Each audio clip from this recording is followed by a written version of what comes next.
Bismillahirrahmanirrahim. Assalamualaikum warahmatullahi wabarakatuh. Innal hamdalillah wa syukran ala ni'matillah.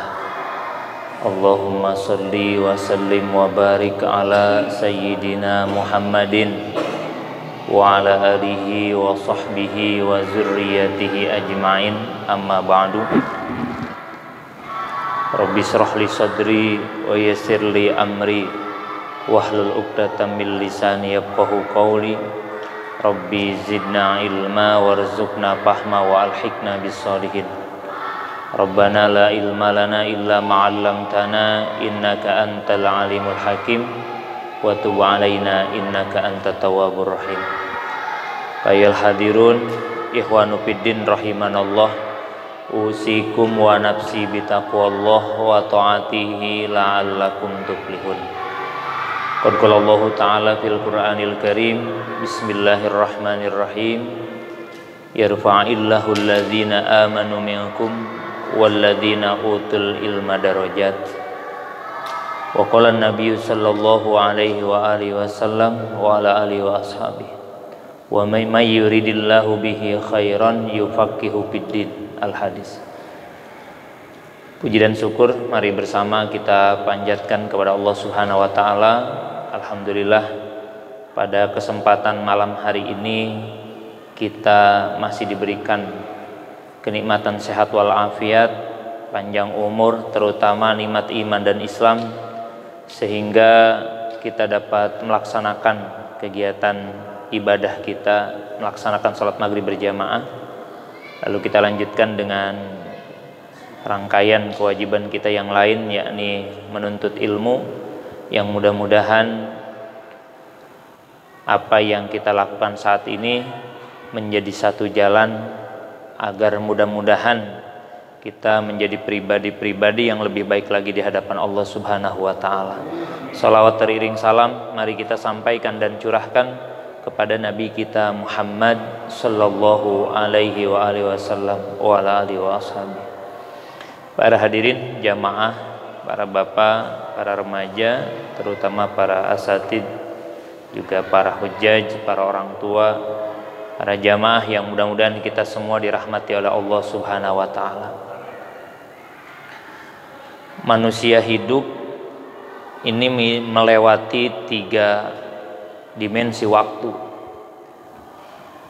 masa lalu, sekarang, dan masa yang akan datang. Kalau kata santri ada zaman hal, zaman madi, zaman hal, dan istiqbal. Kemarin, sekarang, dan besok. Itu nggak bakal lewat dari begitu tuh kita. Masa lalu katanya udah lewat, masa lalu masa yang akan datang pun belum kita lalui. Yang kita lewati, yang sedang kita diami adalah yang sekarang. Makanya kata ilmu tauhid, masa itu cuma satu, yaitu sekarang. Karena yang kemarin udah kelewat, yang akan datang belum pasti. Maka ketika kita ada niat berbuat baik, bersegeralah. Karena besok belum tentu kita masih hidup. Maka ketika kita ada keinginan berubah, maka lakukan saat ini. Nah, tentu orang yang bijak adalah orang yang mampu menjadikan masa lalu sebagai pelajaran untuk menentukan sikap di masa ini dan merencanakan di masa yang akan datang, agar bagaimana sesuatu yang tidak baik di masa lalu tidak kita ulangi kembali.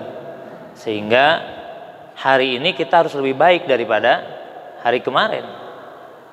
Itu harus itu. Nggak boleh jalan di tempat. Kalau jalan di tempat kagak maju-maju akhirnya. Walaupun lama, kalau kita jalannya hanya di tempat tidak akan maju. Di dalam Al-Quran itu banyak kejadian-kejadian di masa lalu yang Allah abadikan, yang supaya jadi pelajaran buat kita bagi orang-orang yang hidup di masa ini. Memang kita tahu Al-Quran memang bukan kitab sejarah, tapi di dalam Al-Quran banyak sejarah besar yang Allah ceritakan, yang Allah sampaikan, yang tujuannya cuma satu, agar kita pandai mengambil pelajaran, sehingga kalau memang sejarah itu tidak baik, maka kita jangan menjadi pelaku seperti orang-orang terdahulu yang dihancurkan oleh Allah, yang di bumi hanguskan oleh Allah. Jangankan pribadinya, bahkan suatu negeri pun Allah hancurkan ketika melakukan sesuatu yang tidak baik. Nah, itu Allah abadikan dalam Al-Quran agar jadi pelajaran bagi kita. Nah, dalam konteks ini walaupun bulan Rajab udah lewat, saya ingin menyampaikan satu ayat di dalam Al-Quran, satu sejarah yang sangat luar biasa, yang mudah-mudahan saya pribadi dan jamaah dapat mengambil pelajaran agar kita menjadi pribadi-pribadi yang lebih baik di hadapan Allah Subhanahu wa Ta'ala. Memang kalau kita perhatiin, Pak, di dalam Islam itu sebagian bulan-bulannya itu luar biasa. Kalau kita ngobrolin Muharram, kita diingetin nama yang namanya peristiwa hijrah. Kalau kita ngomongin bulan Ramadan, kita diingetin nama yang namanya nuzulul Quran. Kalau kita juga bicara bulan Syawal, kita diingetin nama Idul Fitri. Kalau kita bicara bulan Dzulhijjah, kita diingetin nama yang namanya peristiwa kurban yang dialami oleh Nabi Ibrahim beserta putranya Nabi Ismail alaihissalam. Kalau kita bicara bulan Rabiul Awal, kita diingetin nama yang namanya kelahiran Kanjeng Nabi Muhammad sallallahu alaihi wasallam. Dan kalau kita bicara bulan Rajab, kita diingetin ama yang namanya peristiwa di Isra dan di Mi'rajkannya Kanjeng Nabi Muhammad sallallahu alaihi wasallam. Di Quran itu banyak sejarah. Kisah Nabi Musa yang begitu luar biasa, kisah Nabi Sulaiman, kisah Nabi Soleh, kisah Nabi Hud, kisah Nabi Isa dan nabi-nabi yang lain. Namun kalau kita perhatikan, Allah menyampaikan kisah-kisah itu satu sama lain itu tidak ada yang sama, berbeda-beda. Namun kalau kita perhatikan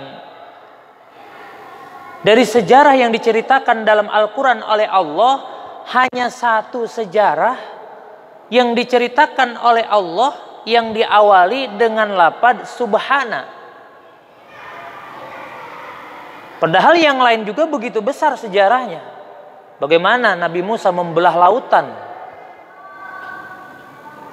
bagaimana banjir besar zaman Nabi Nuh alaihi salam, bagaimana bumi dibalikin pada zaman Nabi yang lain, dihancurkan, di bumi hanguskan, tapi tidak ada yang diawali dengan subhana. Hanya peristiwa di Isra dan di Mi'rajkannya Kanjeng Nabi kita baru diawali dengan subhana. Apa yang istimewa dengan lafaz subhana? Kalau kata santri di ilmu balaghah, subhana itu adalah lafaz ijaz namanya ijaz. Ijaz itu kalimah yang sangat singkat tapi padat. Yang mana dalam lafaz subhana itu tertulis lafzul jalalah, yaitu lafaz Allah. Jadi kalau ditakdirkan subhanallahilladzi asra bi'abdihi lailam minal masjidil haram ilal masjidil aqsa. Ada terdapat di situ lafzul jalalah. Artinya apa subhana? Kita udah tahu artinya subhana itu adalah maha suci Allah. Allah mensucikan dirinya. Allah suci dari sifat kelemahan. Allah suci dari sifat kekurangan. Allah suci dari hal-hal yang sifat-sifatnya ada di manusia. Artinya apa? Allah mempertaruhkan kesuciannya dalam rangka membenarkan kejadian di Isra dan di Mi'rajkannya Kanjeng Nabi Muhammad sallallahu alaihi wasallam. Berarti ini sebuah indikasi betapa sangat istimewanya kejadian Isra dan Mi'rajnya Kanjeng Nabi Muhammad sallallahu alaihi wasallam. Emang kan kalau kita perhatikan ibadah itu kan macam-macam, Pak. Ibadah itu kan ada yang modalnya berat, ngejalaninnya juga apa? Berat. Apa contohnya? Bangun masjid. Berat nggak nih? Berat. Ini berapa tahun nih? Setahun ada? Lebih kali Pak Ustaz. 3 tahun. Berat nih. Modalnya juga wah gede. Atau apa? Pergi haji. Bagi ekonomi yang menengah ke bawah, ya berat banget. Kemarin aja kagak ada jadi gara-gara ongkos haji naik. Lah buat nambahinnya kagak ada.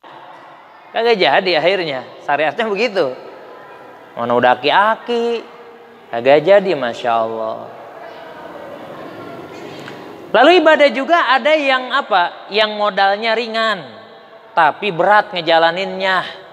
Apa contohnya, Pak? Ya, contohnya puasa.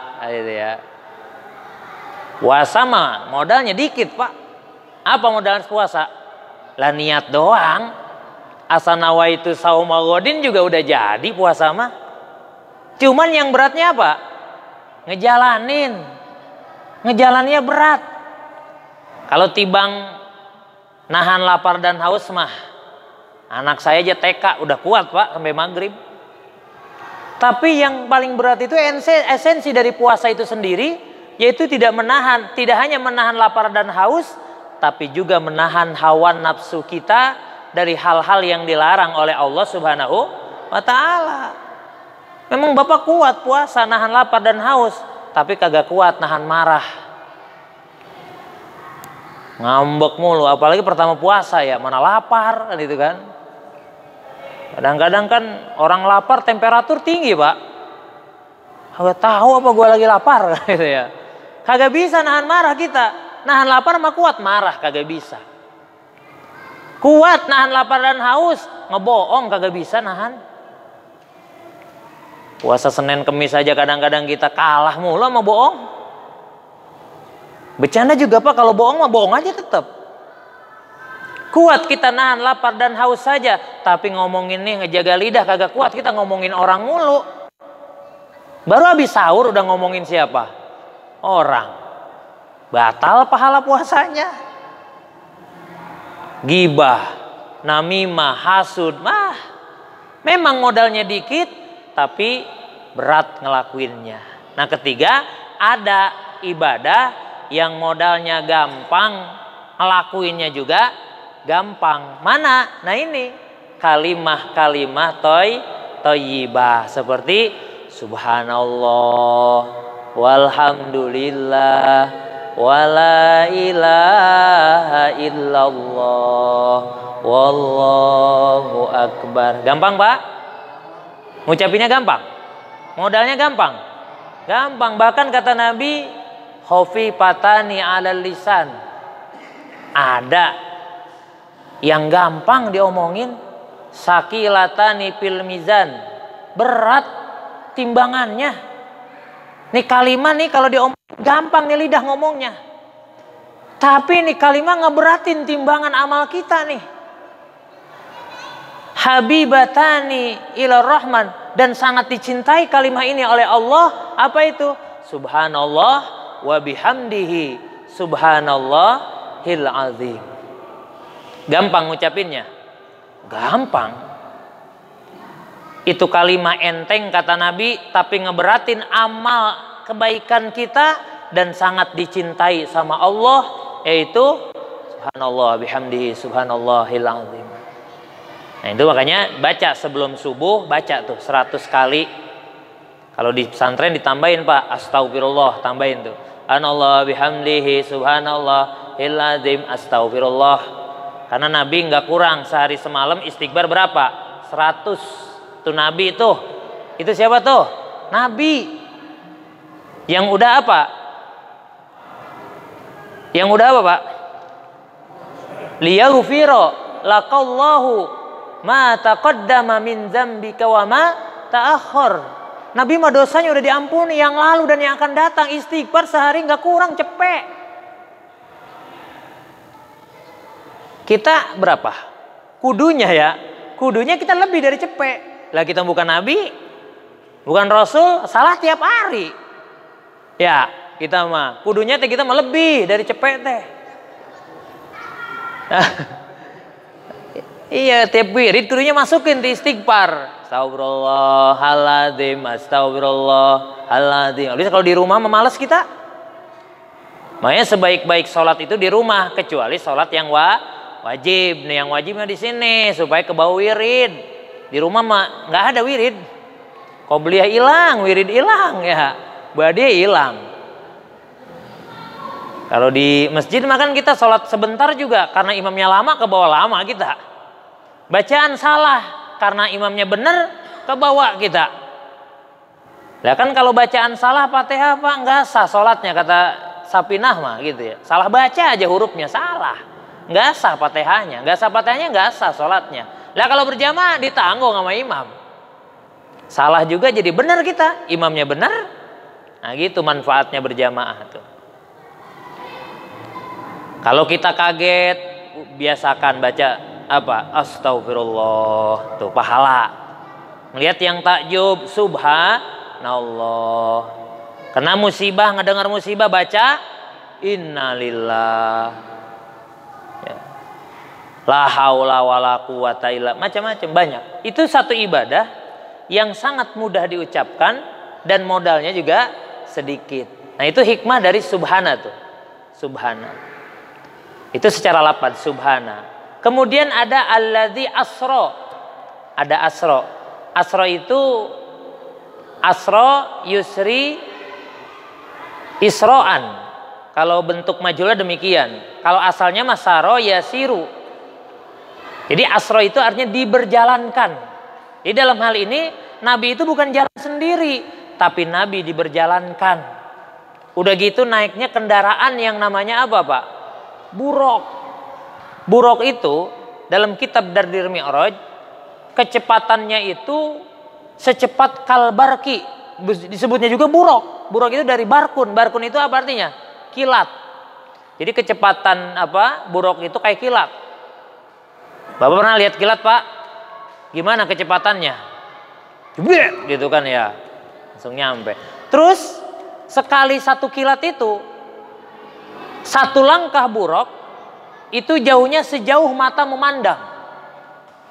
Udah kecepatannya kayak kilat, sekali ngelangkah sejauh mata memandang.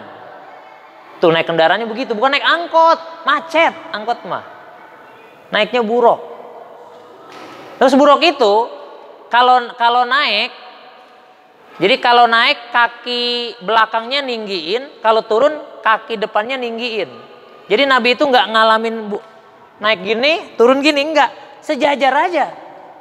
Tuh buraq tuh begitu. Jadi Nabi ini berjalankan. Kalau semut dari sini ke Keranggan lama nggak jalannya Pak? Lama. PP berapa jam dia? Coba kalau misalkan tuh semut nemplok di badan kita naik motor ke Keranggan mondar-mandir, dekat gak? Sebentar gak? Bentaran. Makanya wajar kalau Nabi perjalanan beliau dari Masjidil Haram ke Masjidil Aqsa, yang kalau naik onta itu sebulan. Masjidil Haram, Aqsa katanya sebulan. Dalam apa? Dalam tarikh itu saya baca sebulan. Balik lagi sebulan, 2 bulan. Lah belum naik kemana? Ke langit. 1, 2, 3 sampai 7, belum naik ke alam malakut, jabarut, wah alam lahut, sampai ketemu dengan siapa? Allah. Cuman memakan waktu sepertiga malam. Wajar nggak? Wajar. Karena apa? Nabi diberjalankan, bukan jalan sendiri.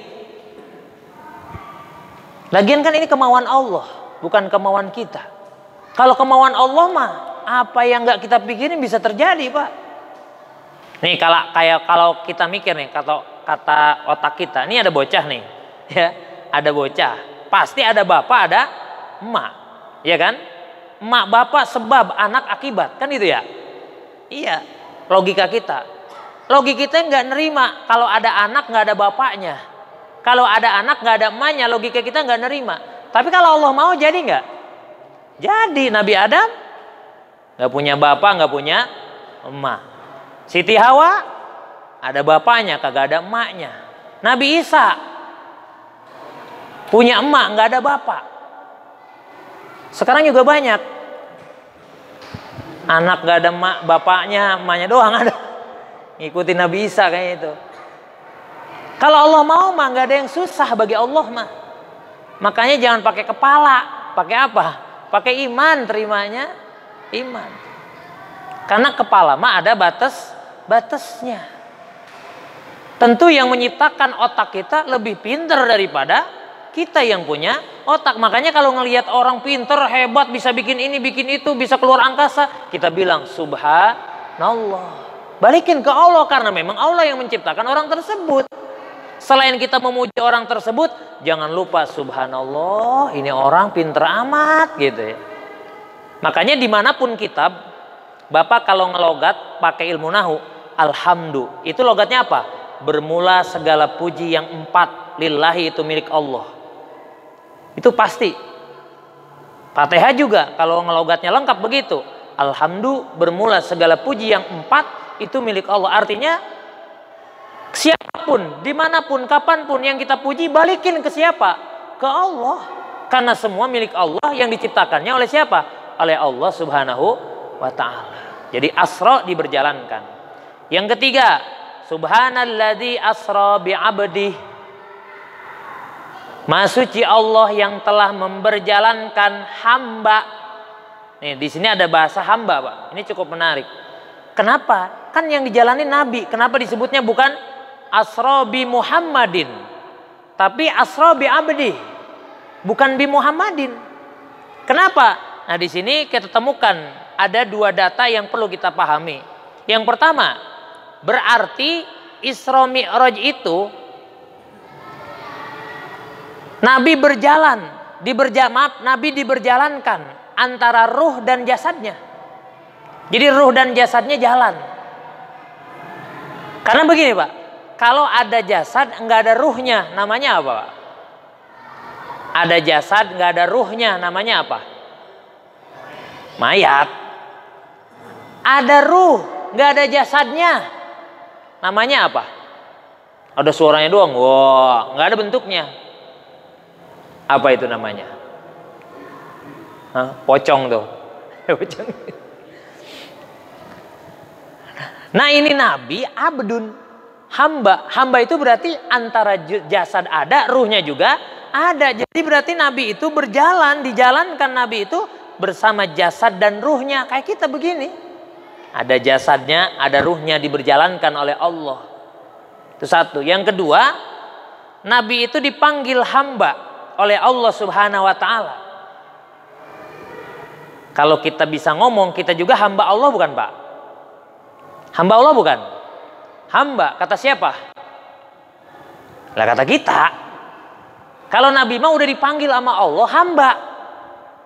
Udah diakui oleh Allah, Nabi itu seorang hamba. Lah kita mah hamba, kata kita. Bapak hamba, iya dong. Hamba siapa? Hamba Allah. Ngomong doang. Ngomong doang. Kerjaan lagi ribet mah, tetap aja datang waktu sholat, ntar aja dah. Nah berarti kan bukan hamba Allah itu. Kalau emang hamba Allah mah Allah ngundang, datang dong. Kalau emang itu atasan kita, kalau dia manggil datang, kalau kagak datang liatin. Bapak bawahan dipanggil sama atasannya, kira-kira datang jangan? Kalau kagak datang, lah tanggung aja resikonya. Kita dikasih fasilitas, rumah, kendaraan, tunjangan sama atasan kita. Atasan kita ngasih tugas, kita kagak datang. Udah ditarik apanya? Fasilitasnya sama Allah dicabut. Dicabut. Karena memang kita hamba Allah, sekali hamba Allah tetap hamba Allah. Artinya kita menghamba kepada Allah. Apa yang menjadi perintah Allah lakukan. Lihat dah sebelum Nabi hijrah, sebelum Nabi Isra Mi'raj, lihat apa yang terjadi pada Nabi. Nabi itu memiliki 2 backing. Satu Siti Khadijah, orang kaya raya. Yang kedua Abu Thalib, petinggi Quraisy. Abi Thalib itu. Jadi waktu itu orang-orang Arab mau mengganggu Nabi mikir dulu. Karena di samping Nabi ada orang kaya, di sampingnya juga ada pejabat. Nah, susah ini nabraknya. Backingnya hebat, dua-duanya juga. Siapa yang berani? Sedangkan pada waktu itu, pada zaman jahiliyah itu namanya jabatan sama kekayaan itu 2 hal yang gak bisa dipandang sepele. Pokoknya kalau orang udah kaya, mau bagaimanapun bentuknya udah selesai, mulia. Atau miskin, tapi apa? Petinggi Quraisy, dihormati, nggak bakal berani. Susah ganggu Nabi. Selama ini yang menghalang-halangi orang Quraisy mengganggu Nabi 2 orang inilah. Tapi ternyata di tahun yang sama, pertama Siti Khadijah dipanggil oleh Allah, yang kedua Abu Thalib pun dipanggil oleh Allah. Dua-duanya meninggal. Sampai dalam tarikh itu dikatakan tahun itu disebutnya tahun Ammul Huzni, tahun kesedihan bagi Nabi Muhammad SAW. Kenapa? Karena 2 orang yang sangat-sangat dicintainya telah meninggal dunia. Sehingga dengan apa? Secara tidak langsung orang Quraisy apa nih? Wah, nih katanya nih backingnya udah kagak ada nih. Wah. Akhirnya orang-orang Quraisy udah menyusun tuh rencana-rencana yang dulu tuh dibaguskan lagi. Lalu siap mengganggu sampai Nabi diboikot selama 3 tahun di 2 gunung. 1, 2 Nabi ada di tengah nih, diboikot selama 3 tahun. Tidak boleh ada suplai makanan yang masuk ke tempat itu. Sampai Nabi hanya memakan daun korma itu, Pak. Kalau ada yang nyuplai makanan dibunuh orang Quraisy. Itu Nabi itu 3 tahun diboikot, tapi Nabi tenang saja, nggak protes, nggak ngedoa sama Allah bebaskan, enggak. Itu sampai begitu 3 tahun. Tapi Nabi lalui dengan penuh kesabaran, dengan penuh kebijakan dan lain sebagainya. Padahal pada waktu itu ada Sayyidina Umar bin Khattab, ada Ali bin Abi Thalib, ada Sayyidina Hamzah. Mereka itu adalah orang-orang yang sangat kuat dan berpengaruh. Kalau beliau mau melawan bisa, tapi kata Nabi nggak usah. Beliau lewati dengan penuh kesabaran sampai apa? Sampai dibebaskan. Artinya apa? Nabi melalui godaan, ujian yang sangat luar biasa. Nabi dilempar kotoran, Nabi setiap sholat diludahi, Nabi setiap sholat depannya dikasih kotoran, depan rumahnya selalu dikasih kotoran oleh Abu Lahab. Nabi selalu diteror, diancam bunuh, para sahabat digangguin. Tapi Nabi lalui dengan luar biasa. Akhirnya Nabi lulus. Lalu baru Nabi disebut bi'abdi, hamba. Jadi orang-orang yang belum lulus ketika diuji, belum lulus jadi apa tuh? Jadi orang. Belum jadi orang berarti itu. Belum jadi hamba siapa? Allah.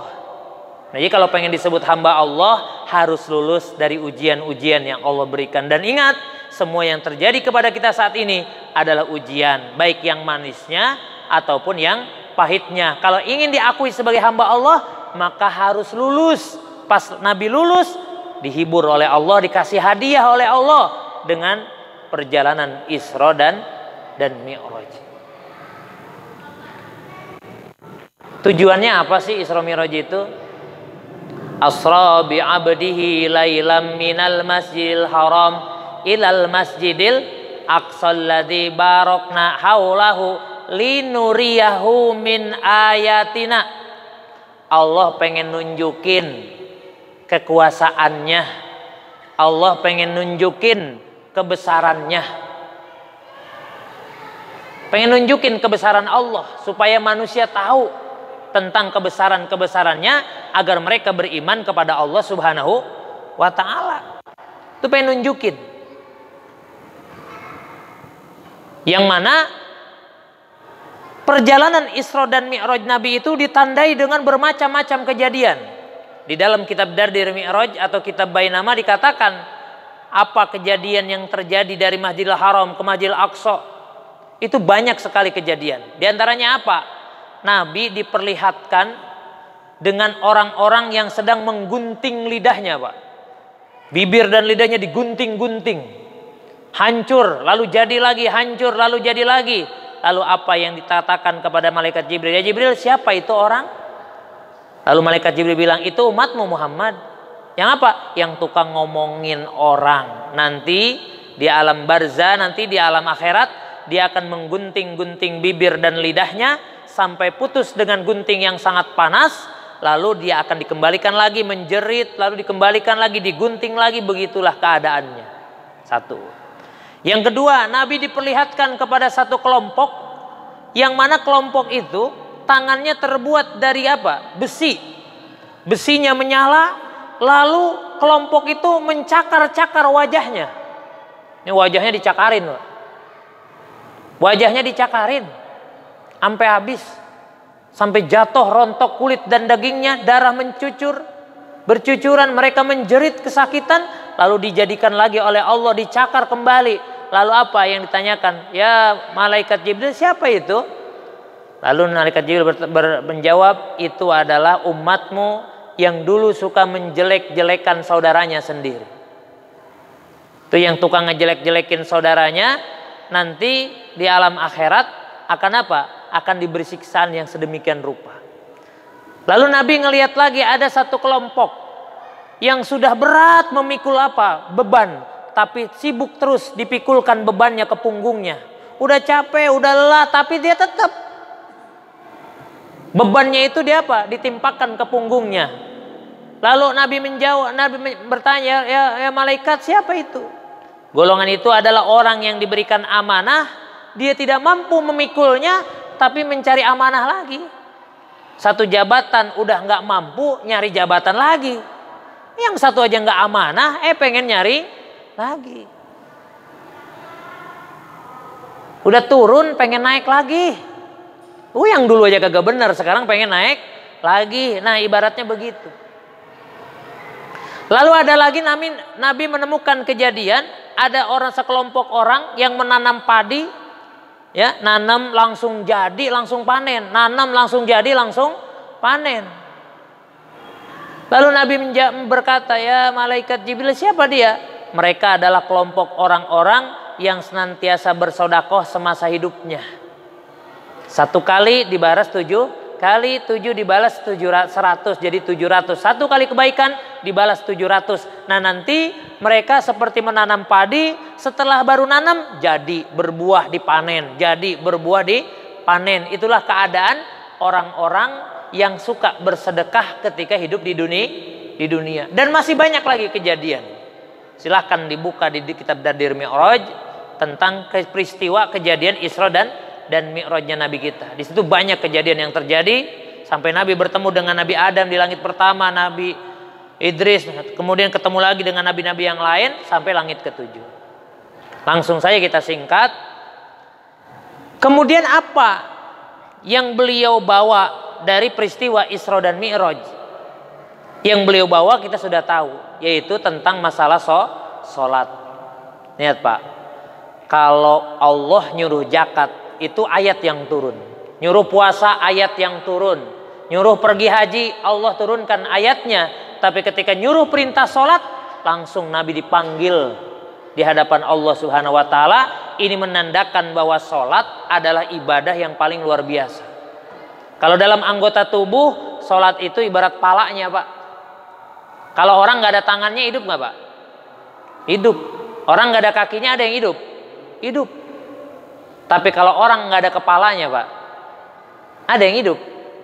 Agak. Kalau kita dikeplak tangan kita Pak, kita masih bisa nyengir Pak. Kita dipukul kaki kita, kita masih bisa maafin. Tapi kalau udah kepala dikeplak Pak, wah urusannya udah beda itu. Jadi sholat itu ibarat kepala. Kalau orang nggak ada palanya mati. Kalau orang Islam kagak mau sholat, udah selesai. Udah. Kalau kagak mau sholat selesai udah. Karena ibarat dalam sholat Nabi bilang tiangnya. Lah kalau agama nggak ada tiangnya rubuh. Orang Islam kagak sholat udah selesai. Mukanya muram.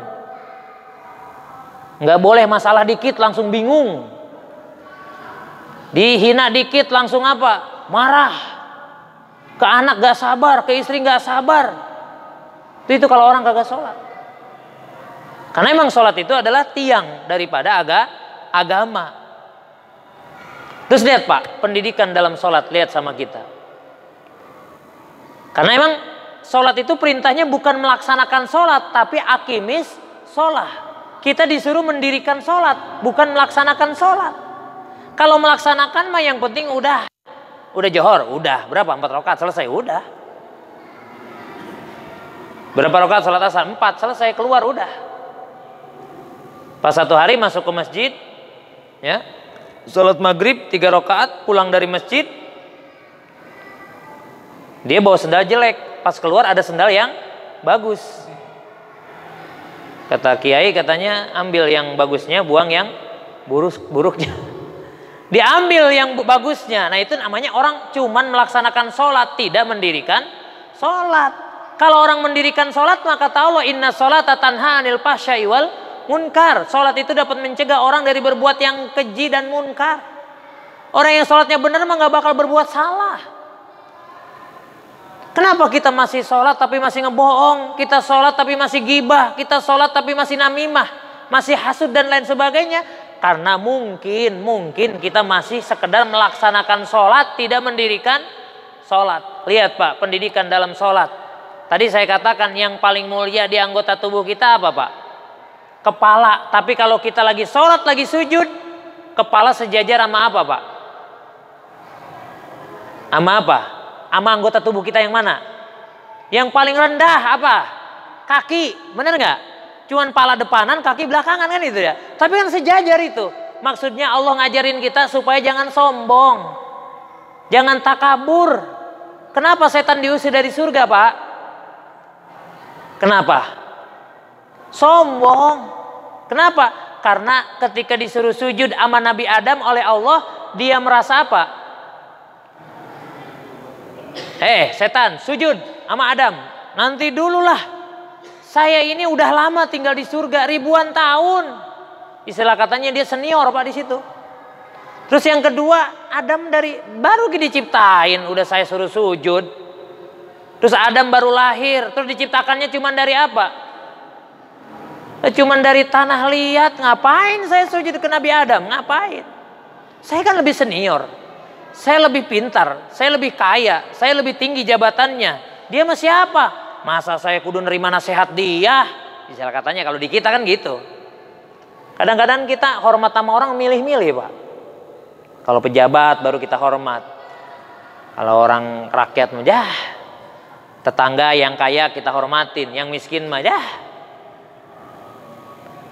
Kalau tahlil di orang kaya lama bener. Doanya panjang bener. Pas tahlil di orang miskin singkat. Allahumma bihaqqil Fatihah, Al-Fatihah. Kadang-kadang begitu. Kan Nabi mengatakan barang siapa yang hormat seseorang kepada orang kaya karena kekayaannya, maka setengah imannya hilang tuh. Auzubillah. Ad-dunya qalilu minal qalili, kata Imam Jarnuji Al-Ghazali, pengarang kitab Ta'lim. Dunia itu kecil, lebih kecil dari yang kecil, lebih hina daripada yang hina. Nggak nurut tuh setan sama Allah, akhirnya diusir. Dia tadi orang surga, berbuat kesalahan satu takabur, diusir sama Allah dari mana? Dari surga. Tadinya orang surga, gara-gara satu kesalahan diusir dari surga. Kita orang mana? Kita orang surga juga bukan. Kesalahan banyak, pengen masuk surga. Aneh. Nabi Adam salahnya cuma satu, diusir dari surga. Diusir dari surga, Nabi Adam cuma salah satu. Kita salah banyak, pengen masuk surga. Kalau ngitung pala susah Pak. Jadi nggak boleh sombong. Lagian apa yang kita sombongin? Nggak ada. Nggak ada apa yang kita sombongin, nggak ada. harta akan habis. Kita pejabat pensiun nggak Pak? Pensiun, presiden pensiun. Nah, gelar akhir kita apa? Almarhum dan almarhumah udah nggak ada lagi. Apa yang mau disombongin? Mau sombong apa? Nggak ada. Apa yang kita sombongin? Makanya apa? Ayo, sholat ini ngajarin kita agar kita tidak sombong. Karena kesombongan hanya akan menghancurkan seseorang. Itu satu tuh yang ngajarin kita tentang tawadu, tidak boleh sombong, jangan takabur, baik dalam hal apapun, baik harta, ilmu juga sama. Pokoknya di sini gua doang yang paling pinter, ngajinya kudu ke gua semua. Kalau kagak ke gua, Islamnya nggak tapi bener, syahadatnya nggak bener, kudu ke gua aja. Kalau nggak sama gua sesat, kan gitu ya. Misal ini mah, itu kan sombong masalah ilmu. Pokoknya ngajinya sama saya, nggak boleh sama yang lain. Pokoknya, kalau sama yang lain udah, pokoknya neraka udah, sama yang lain mah, gitu misalkan gitu ya. Itu kan sombong masalah ilmu. Itu jangan nggak boleh kayak gitu. Apalagi jabatan, apalagi harta dan lain sebagainya, jangan. Yang kedua, sholat itu ngajarin kita ikhlas. Ya, ketika Allahu Akbar, udah kecil semuanya. Allah itu maha besar. Kalau udah Allahu Akbar, mau orang muji, mau enggak, mau orang ngelihat atau enggak, jalan Allahu Akbar pokoknya. Mohon maaf, ikhlas itu kan kayak BAB Pak, mohon maaf nih. Lihat Bapak, kalau BAB, dilihat nggak Pak? Lihat nggak? Agak. Walaupun Bapak malam makan sate, makan soto, makan yang enak-enak, pas besok mohon maaf BAB, dilihat nggak? Kali diliatin gitu, waduh ini sate malam nih kayaknya nih. Enggak, dilewat aja kayak begitu. Nah itu ikhlas tuh, ikhlas kayak gitu tuh. Nah, makanya harus ikhlas. Karena kalau nggak ikhlas repot Pak.